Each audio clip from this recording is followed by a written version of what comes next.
Welcome to Honeybee. Don't forget to like, subscribe, and hit the bell. Real stories of love, lies, and betrayal, where every truth stings. Let's begin. I never thought life could be this cruel. The day my wife, Emma, was diagnosed with cancer felt like the ground had shifted beneath me. I had imagined a lifetime with her, a simple, steady life filled with quiet mornings, laughter, and mutual support. But that diagnosis changed everything. She was terrified, as anyone would be. But I saw her fear and responded with unwavering determination. I promised her she would not face this alone. For months, I became her rock. I sat by her in chemo sessions, held her hand during nights filled with pain and tears, and made sure she never felt isolated in her suffering.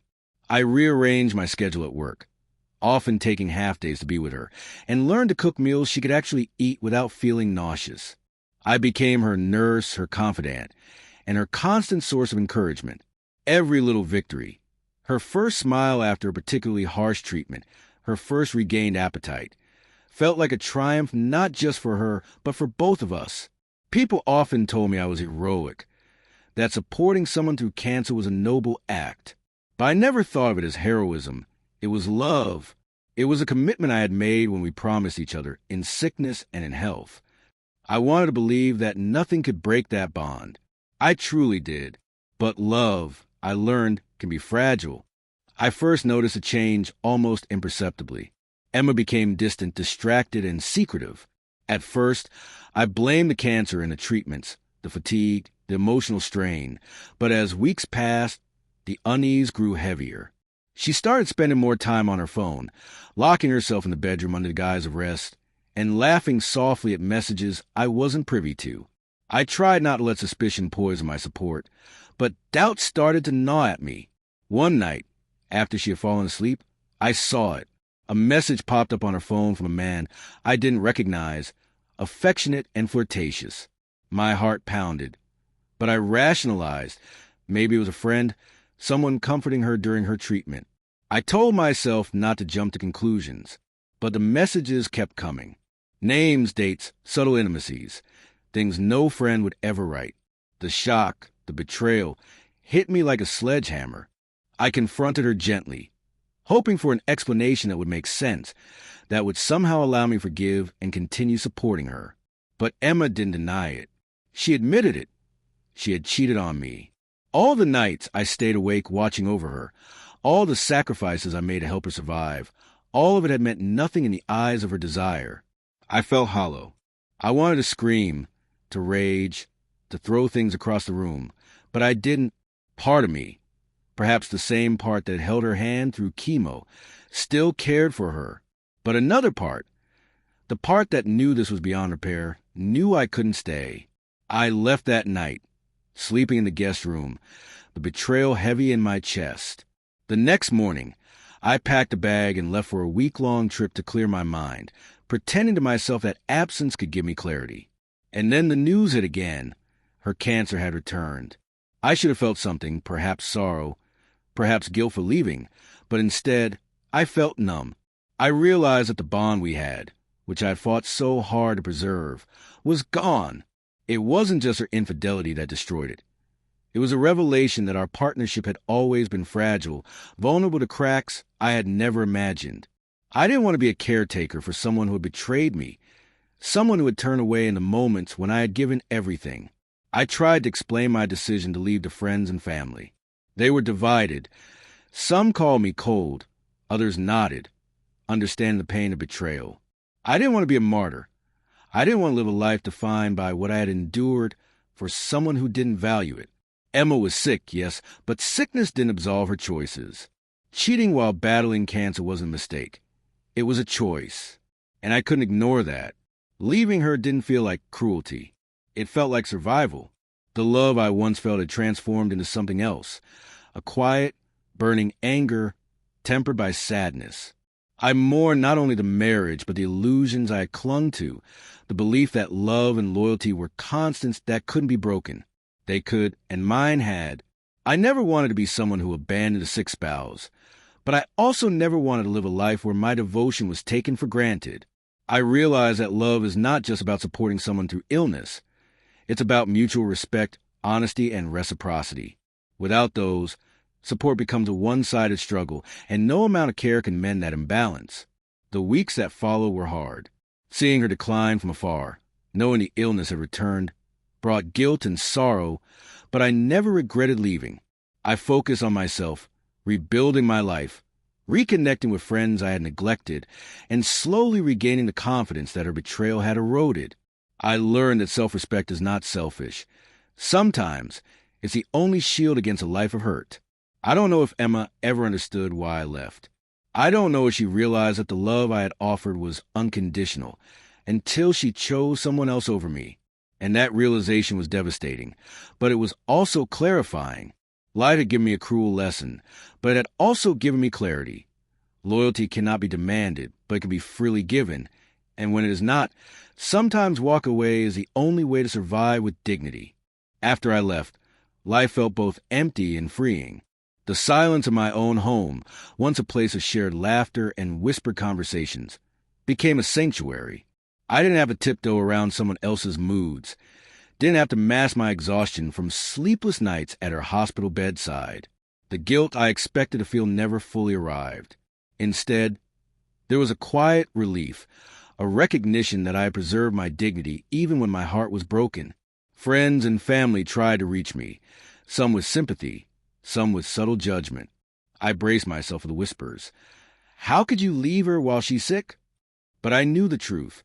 There's a profound difference between abandoning someone in their time of need and refusing to stay in a relationship poisoned by betrayal. Love is a choice, but so is loyalty. Emma had made her choice, and I had to make mine. In the weeks that followed, I avoided hospitals and doctors' offices.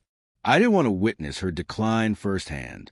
I had to let go, not because I didn't care, but because caring in that context had become a form of torment. The woman I had loved, the person I had poured myself into, was no longer the partner I had believed in. Watching her struggle, knowing that our love had been broken, would have destroyed me completely. I started to rebuild my life in small, intentional ways.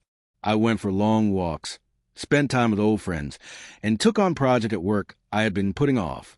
Slowly, I began to reclaim pieces of myself that I had sacrificed during her illness.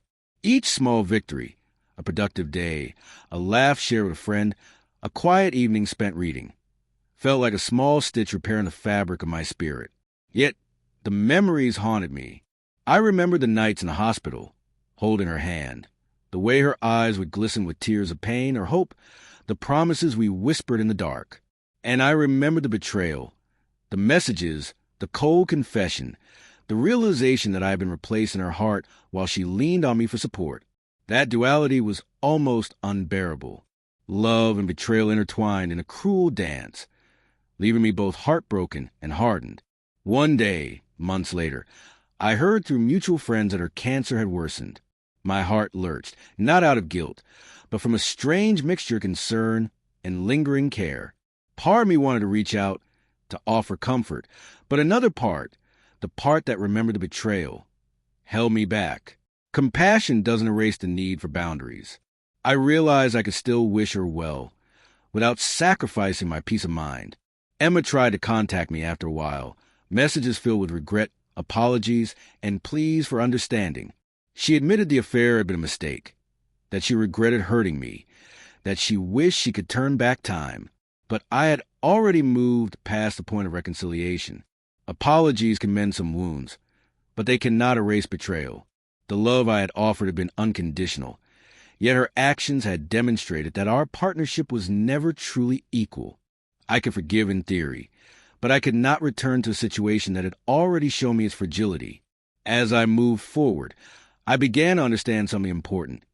Supporting someone through illness is not a currency for loyalty. It is an act of love, yes, but it is not a guarantee of devotion in return. People can choose paths that hurt those who love them most, and no amount of sacrifice can prevent that. Accepting this truth was both liberating and painful. Over time, I found solace in simple routines and small joys. I traveled for work and pleasure, met new people, and reconnected with parts of myself I had neglected. I learned to cook for myself, to laugh without fear of betrayal, to sleep through the night without anxiety. And in these moments, I felt a peace I hadn't known during the months of fear, treatment, and heartbreak. I never wished her harm, and I never rejoiced in her struggles. Compassion remained, but it was detached, free from attachment or expectation. I realized that love is not just about holding on. It is also about knowing when to let go. Letting go does not diminish the love you once felt. It protects the part of you that deserves honesty, respect, and reciprocity. Eventually, I began to allow myself to hope again, not for a reconciliation with her, but for a life that was whole, safe, and unburdened by betrayal.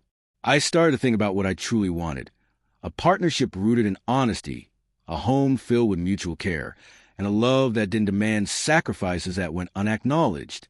I understood that moving on wasn't forgetting, it was learning, growing, and choosing to protect my heart while still honoring the love I had given. The scars of what happened would never fully disappear. They were etched into my memory, into the way I approached love and trust, into the cautious optimism I now carried. But they were also a reminder. I had survived the hardest test of loyalty and heartbreak, and I had emerged with my integrity intact. That, more than anything, was worth everything I had sacrificed. In the end, leaving Emma was not about abandoning her. It was about saving myself. And in saving myself, I discovered the strength I had not known I possessed. Love had been cruel, yes, but life had also been a teacher. It showed me that devotion without reciprocity is unsustainable, that betrayal can coexist with vulnerability, and that sometimes the only way to truly honor love is to let it go when it becomes destructive. I didn't hate her. I didn't seek revenge. I simply chose life, dignity, and self-respect over betrayal, pain, and illusion. And in that choice, I found the freedom to start over, to rediscover joy, and to believe that love, real, honest, mutual love, was still possible, just not with the person who had chosen betrayal over the bond we once shared.